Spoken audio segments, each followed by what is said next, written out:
Hi, Rami. What's the plan? Okay, hear me out. Beautiful Mexican supercar, beautiful Mexican roads, promoting the Horizon Festival! Do we need promoting? The festival seems to be doing okay. It's Rami's Racing History Month! That's a totally official thing that I didn't just invent for the festival playlist. Yeah, it's my favorite Mexican cultural event hosted by my mate Ramiro Luis Miron. All right. I'll find someone else. That's not what I said. Of course I'll help you. I knew I could rely on you. Let's go!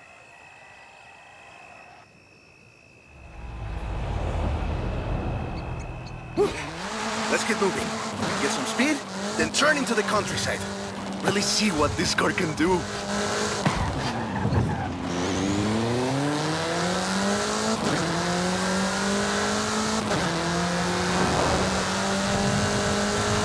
Yeah, great speed! But let's see how you handle some corners.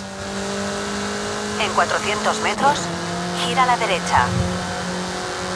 You want to tell me about the car, don't you? I thought you'd never ask! So, VUL is an abbreviation. It stands for Vehicles of Ultra Lightweight and High Performance. It was started by two brothers, Guillermo and Iker Echeverria. The VUL 05 is a track-focused supercar, designed and produced in Mexico, but tested and optimized in the UK. I even think I saw one at the festival when I was over there. We're driving the pre-production version of the VUL 05RR, the even more track-focused version. Somehow, the designers reduced the weight by 65 kilos and increased the power to nearly 400 bhp. Then they lowered the engine by 50 millimeters to drop the center of gravity and improve cornering. Impressive. They're pretty serious about the ultra-light part. The 05RR even has an option for titanium bolts, saving another 4.5 kilos. What's the RR stand for? Road and racing. The car was designed for less sightseeing, more going fast. Perfect. There's a couple of other things you can help out with, if it's not too much trouble. You're never gonna let me live that down, are you? Call me.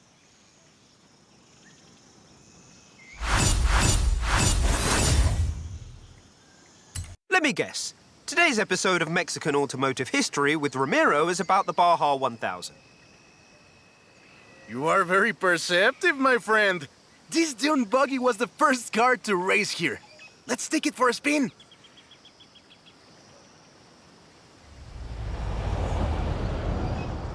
The Baja 1000 is probably the most prestigious race held in Mexico. Do you know how it all started? I assume the Myers Manx has something to do with it. Correct again. The Baja 1000 started as a very elaborate marketing campaign for the car you're driving. But let me start from the beginning. On the 22nd of March, 1962, Dave Eakins and Billy Robertson did the first real Baja run. They went from Tijuana to La Paz in 39 hours, 56 minutes on new Honda CL72 Scrambler motorcycles. So they probably were a bit sore afterwards. They got a lot of media coverage though. A year later, Myers started to work on a prototype buggy he called Old Red in his garage in Newport Beach. It was based on the VW Beetle, and it paved the way for what we know as buggies. Cars that are built for off-roading using the Beetle as a donor chassis. But I guess they wanted even more publicity because in April 1967, Myers decided to make an attempt at breaking Eakins' record. And it worked! Myers did it in 34 hours and 45 minutes, beating Eakins for more than 5 hours. The rivalry was known as Buggy Beats Bike in Baja. Sounds like something you did back in the UK, doesn't it?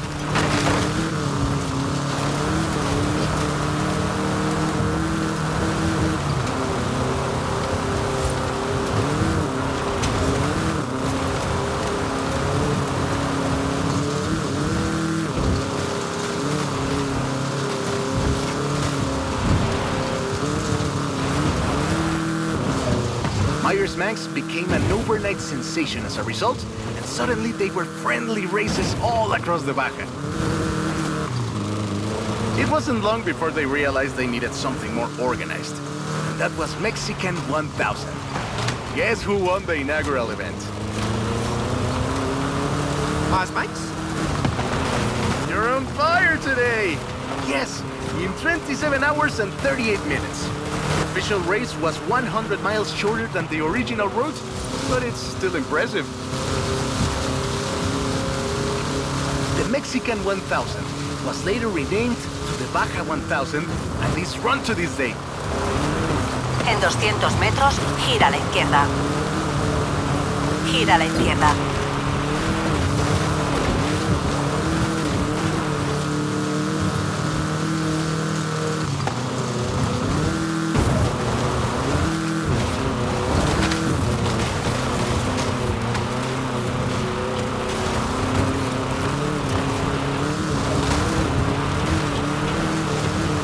En 100 metros, gira a la izquierda.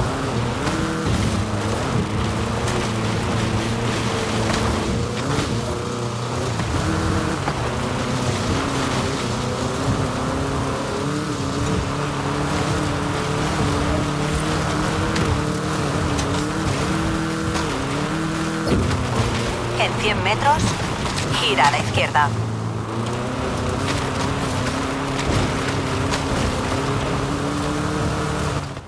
I love that story. My abuela used to tell it to me at least once a year.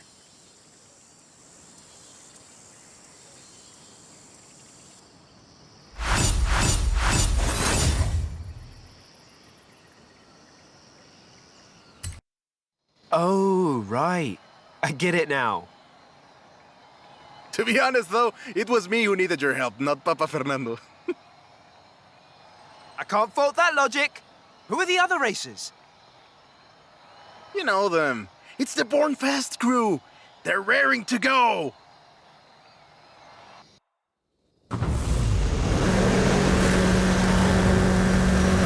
Hey, he's eager. But this isn't really a street race. There's no checkpoints, just the finish line.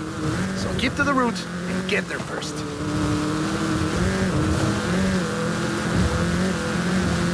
It's hard to overstate the effect that the Beetle had when it arrived in Mexico in 1954. Before that, all we had were these huge American cars. So this new European-style car with its shape and light chassis and those adorable headlights and an engine that anyone with a tractor could fix was, well, a complete game changer.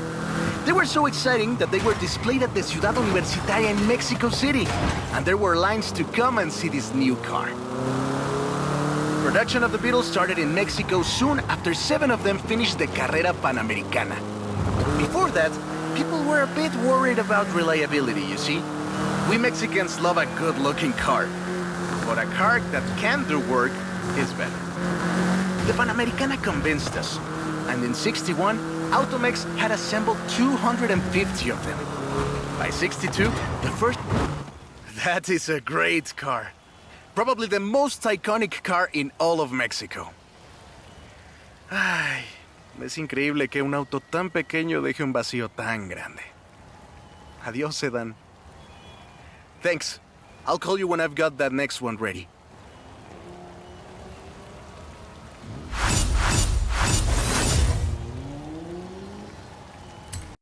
I have 2 cars here. A first-generation Volkswagen and a 7th-generation Volkswagen Golf.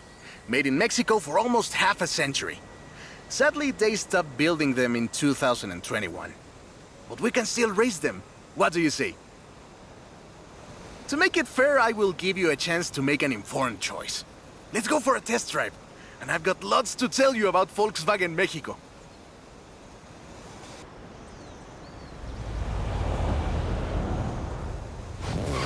Volkswagen Mexico headquarters are in Puebla City.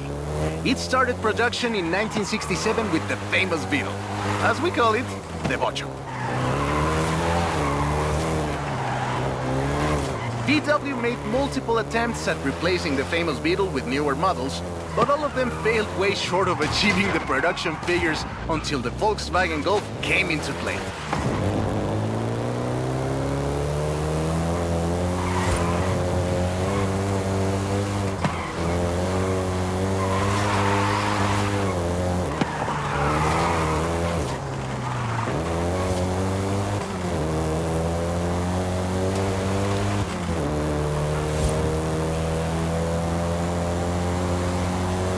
first generation was released in Mexico as the Volkswagen Caribe and had quite a few variations, including the Golf GTI you're driving right now.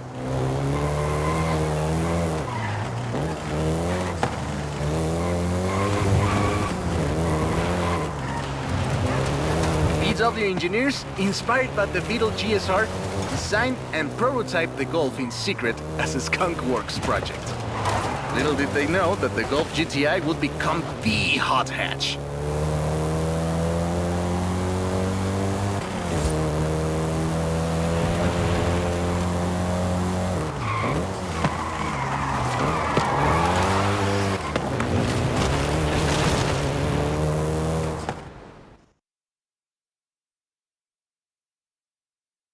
Shall we jump 40 years in the future and try the 7th generation?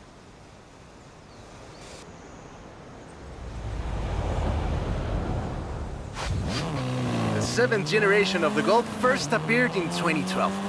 This version is the Volkswagen Golf R, R meaning race.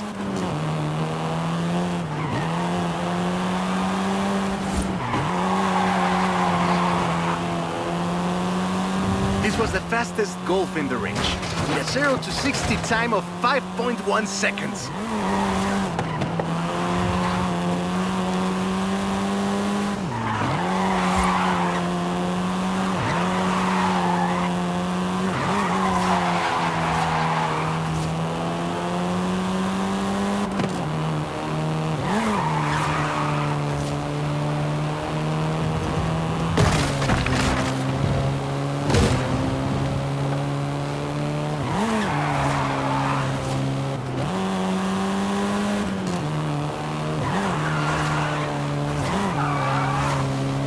Volkswagen Mexico produced all 7 generations of the Golf, totaling more than 2 million units over 44 years.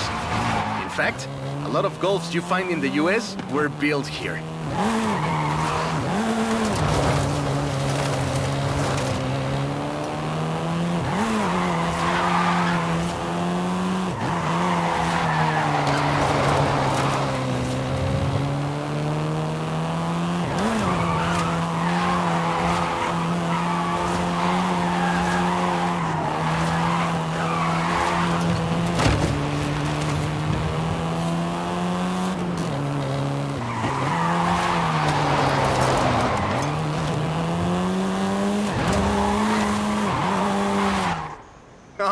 All right. Enough driving around. Let's go head to head, after you've had a chance to rest.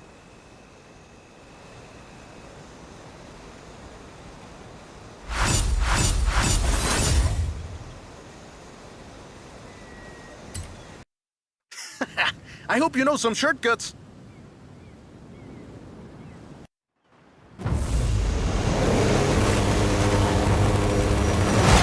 See you at the finish line. Don't make me wait for too long.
What a race!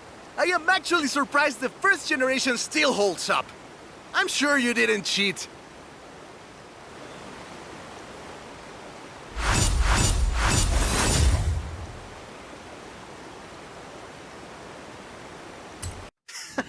I hope you know some shortcuts.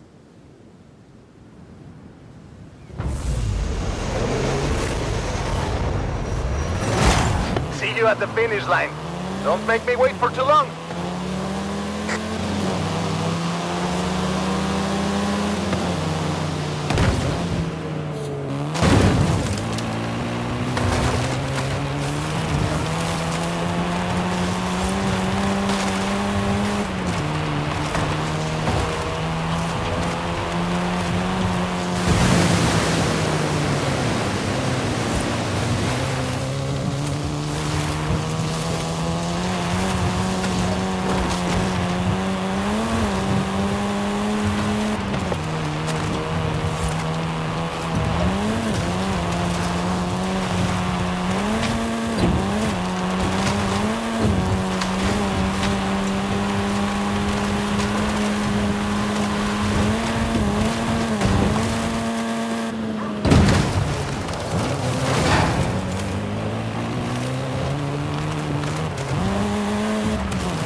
What a race! The difference 40 years makes!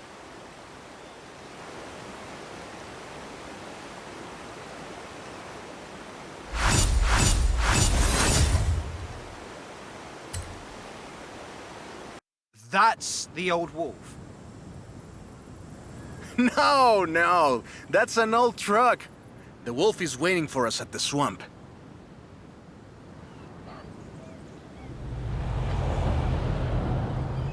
Haley asked us to clear some debris, and I've got just the car. But we need to get there first. Of course! Who do you think I am? The driver who destroyed a record-breaking amount of fences. That's fair.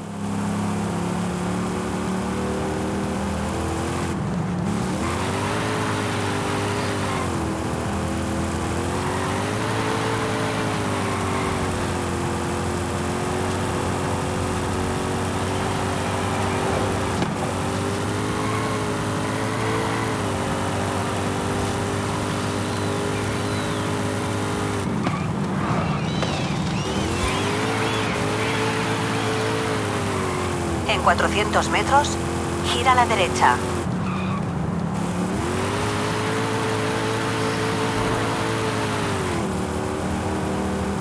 Gira a la derecha.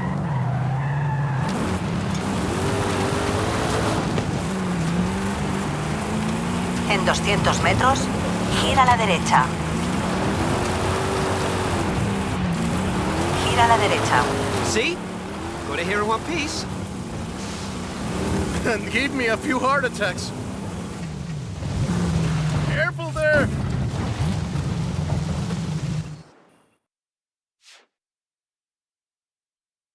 And now, let me introduce you to the fourth Lobo. This car is more your style. Now that's a hecking good wolf.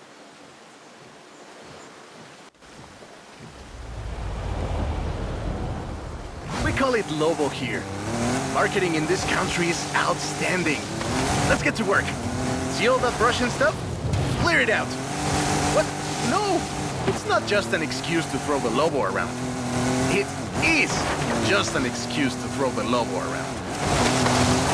In the 90s, Ford decided that they needed to rebrand the F-150 for the Mexican market.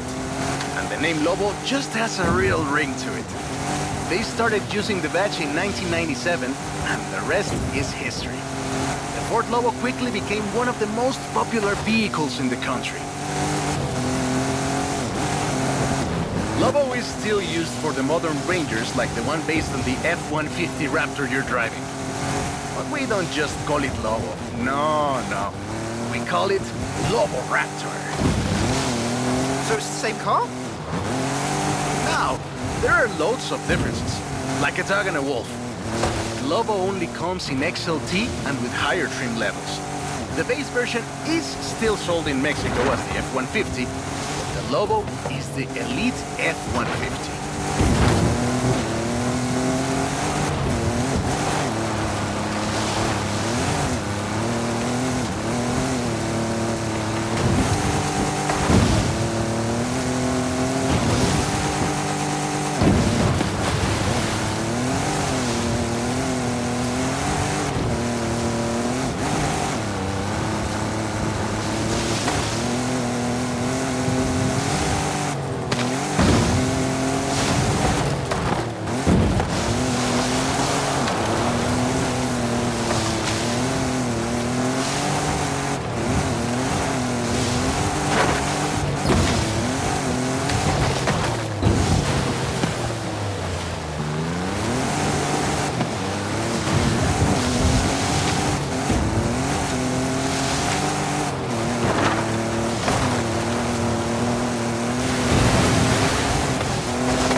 Great, job's done.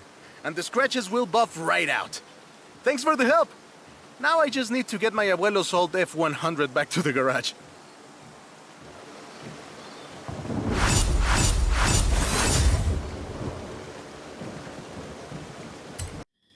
I know you've got one of these, somehow. So you know a little bit about what you're in for. Let's go!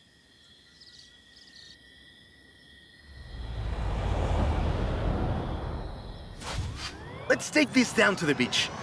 Stick it in AWD if you like. There's some nice curves up ahead.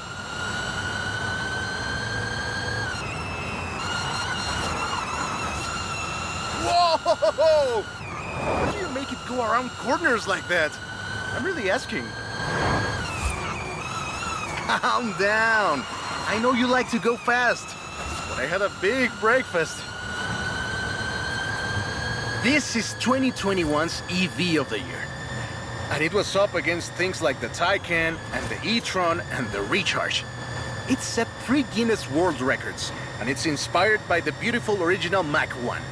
And I'm telling you all of this because the Mach E was built right here in Mexico at Cuautitlán Assembly. Hey, I have to keep this back. Be careful with it.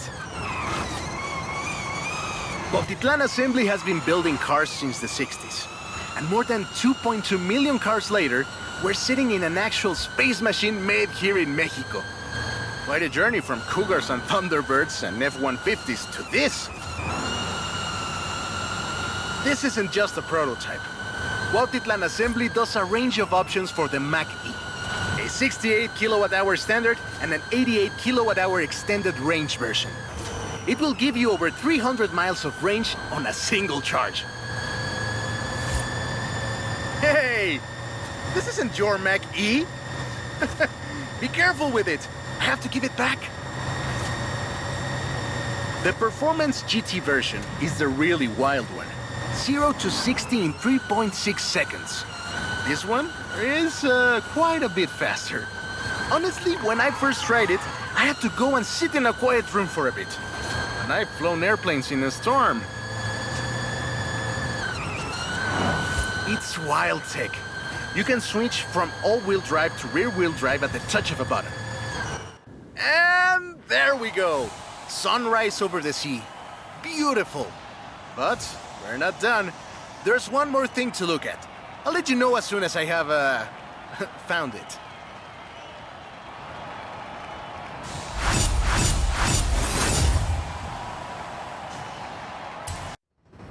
This beauty got her name from the Carrera Panamericana. The races don't run anymore, but who can blame us if we take it out one more time? Right? Let's see what this car can do.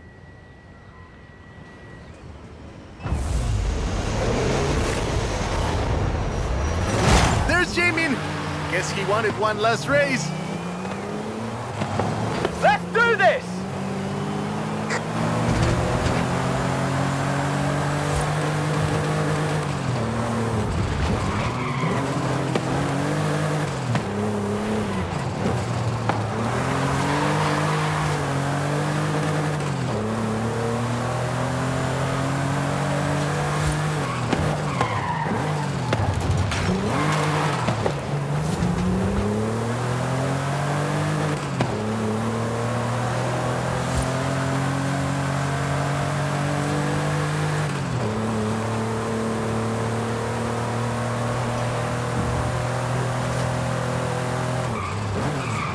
The original Panamericana ran from 1950 to 1954, originally celebrating the opening of the Mexican section of the longest road in the world, the Panamericana Highway.